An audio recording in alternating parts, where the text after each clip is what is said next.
మాకు ఉన్న మార్గాలను కూడా విద్యార్థులు నిరుద్యోగులు మా దృష్టికి తీసుకురావడం జరిగింది. ఈ అంశాన్ని నేను కూలంకుషంగా అన్నీ నేను నోట్ చేసుకున్నా.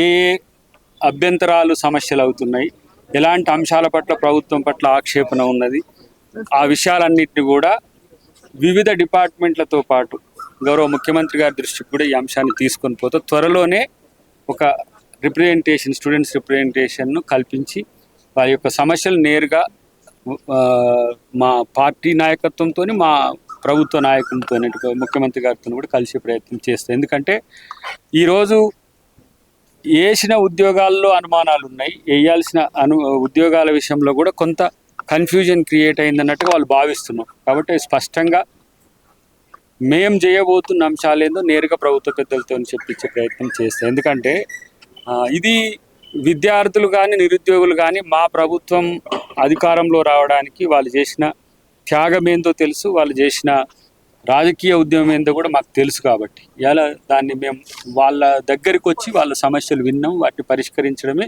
తరువాయిగా ఇప్పుడు మా యొక్క కార్యాచరణ ఉంటుంది. అంటే పార్టీ అనుమతి కానీ ప్రభుత్వం అనుమతి తీసుకొని వచ్చి ఇప్పుడు నేను అద్దంకి దయాకర్గా ఇక్కడికి హైదరాబాద్కు సంబంధించిన ఎమ్మెల్సీ సో నేను ఇక్కడికి వచ్చినప్పుడు వీళ్ళు అడిగిన సమస్యలకు సంబంధించి నేను ఇప్పుడు ఎమ్మెల్సీగా వచ్చిన దీన్ని ప్రభుత్వానికి పార్టీకి కూడా రెండు వాళ్ళకు కూడా వీళ్ళని కన్వే చేయడం, కోఆర్డినేట్ చేయడం నేను ఇప్పుడు బాధ్యత తీసుకుంటున్నాను.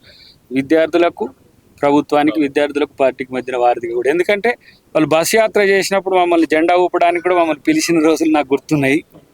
ద సేమ్ టైం వాళ్ళు ఉద్యమాలు చేసినప్పుడు నేను పాల్గొన్నా ప్రత్యక్షంగా. కాబట్టి ఆ పేగుబంధం అంటారు కదా, ఆ బంధము వాళ్ళకు మాకు ఉంది. కాబట్టి it's my social responsibility. I'm also one of the president of the organisation. నేను మాలమానాడు జాతీయ అధ్యక్షుడు కూడా ఉన్నా.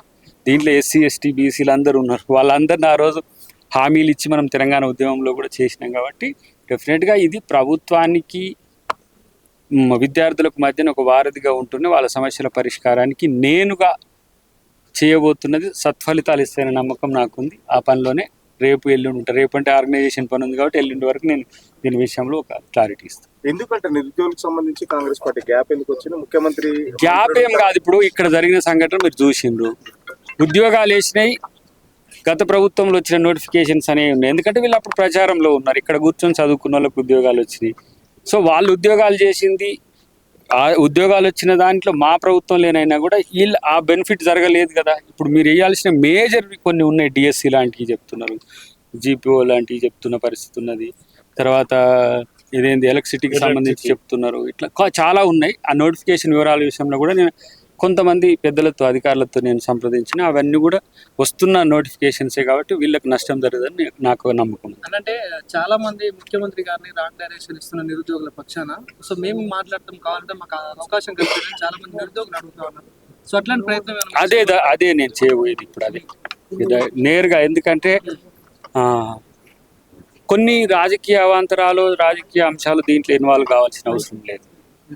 ఇది మన విద్యార్థులకు మనం ఉద్యోగాలు ఇచ్చుకుంటూ ఎవరో చేసే ప్రచారం వల్ల ప్రభుత్వానికి, పార్టీకి నష్టం జరగొద్దు కదా. అది నా మోటివ్. అది ఇప్పుడు మా ఎన్ఎస్యూ అధ్యక్షుడు పక్కన తను కూడా మొన్న కూడా రెస్పాన్సిబిలిటీగా వచ్చింది ఇక్కడికి. అయితే నేనుగా ఎందుకు అని అంటే కొంతమంది ఇండివిజువల్ రిస్క్ కూడా ఏంటంటే ఇక్కడికి వస్తే విద్యార్థులు ఏ విధంగా స్పందిస్తారో అనే ఒక ఆలోచనతోని రాలేకపోయి చాలామందికి రావాలని ఉన్నది. చాలామందికి రావాలని కాదు, మా ముఖ్యమంత్రి గారి ఆలోచన కూడా నేను షేర్ చేసుకుంటున్నప్పుడు చూస్తా కదా. ఇవి రాజకీయ కారణాలు దాంట్లో చొప్పించబడితే మళ్ళీ మనం ఏదో ఎటు తీసుకుపోతే ఇటు డైరెక్షన్స్ అన్ని మనం చేసే పని మంచిగా చేస్తే అనే ఆలోచనతో ఎప్పుడు వారు ఉంటారు.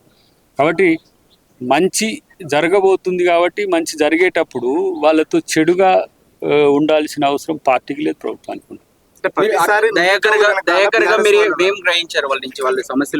జెన్యూన్ గా కొన్ని ఇష్యూస్ అయితే చాలా డెప్త్ గా జియోస్లలో వచ్చే జియో 29 కానీ జియో 48 కానీ ఇంకా కొన్ని చెప్పిండ్రు. వాటిని అన్నిటి నోట్ చేసుకున్నా. 46 జియో 46 వీటిలలో చిన్న చిన్న అంశాల ద్వారా చాలా ఎక్కువ నష్టం జరుగుతున్నది. రోస్టర్ పాయింట్ ఇష్యూ ఒకటి ఉన్నది. సో వాటిని మైనర్ లెవెల్ ఇష్యూస్ కాబట్టి రిజాల్వ్ చేయడానికి పెద్ద సమస్య కాదు. అంటే నిన్న మీ సహచర ఎమ్మెల్సీ బల్మూరి వెంకట్ కూడా సంవత్సరం లోపు మీరు 2 లక్షల ఉద్యోగాలు అనేది లేదు అని చెప్పేసి అంటున్నారు. మీరు కూడా మొన్న ఒక ఇంటర్వ్యూలో మాట్లాడారు. ఎందుకు అసలు అంటే ఒక 2 లక్షల ఉద్యోగాలకు ఏంటంటే నాకున్న టెక్నికాలిటీస్ ఏంటంటే ఈ మన ఫినాన్స్ డిపార్ట్మెంట్ పర్మిషన్ 2 లక్షల ఉద్యోగాలకు 30-40 వేల కోట్ల రూపాయలు ఒకటేసారి అవుతుంది. బడ్జెటరీ పర్మిషన్స్ ఉండవు. నేను కామర్స్ పోయొచ్చింది కాబట్టి చెప్తున్నాను. నేను అవి వంతుల వారికి వేయడానికి ఇప్పుడు 40,000 వేసినాం అనుకోండి, ఇప్పటికి 1,00,000 అయితే మళ్ళీ 1,00,000 ఎట్లా వేయాలనేది ఆలోచన ఉంటుంది.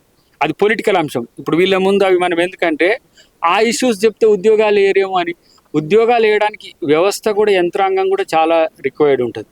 ఒక 10,000 ఉద్యోగాలు వేయాలంటే ఇప్పుడు 45 రోజులకు గ్యాప్ ఉండాలి మాకు ఉద్యోగానికి మధ్యన డిమాండ్ ఒకటి ఉన్నది. ఇవి రెండు పరస్పర కాంటా కాకుండా చూసుకోవాల్సిన అవసరం ఉంది. సో అది ముఖ్యమంత్రి గారు, ఉప ముఖ్యమంత్రి గారి దృష్టిలో ఉన్న అంశమే. అది అతి మళ్ళీ ఆ త్వరలో అని వాడను కానీ ఆ నోటిఫికేషన్స్ వచ్చేట్టు చేయడమే ఇప్పుడు మా బాధ్యత.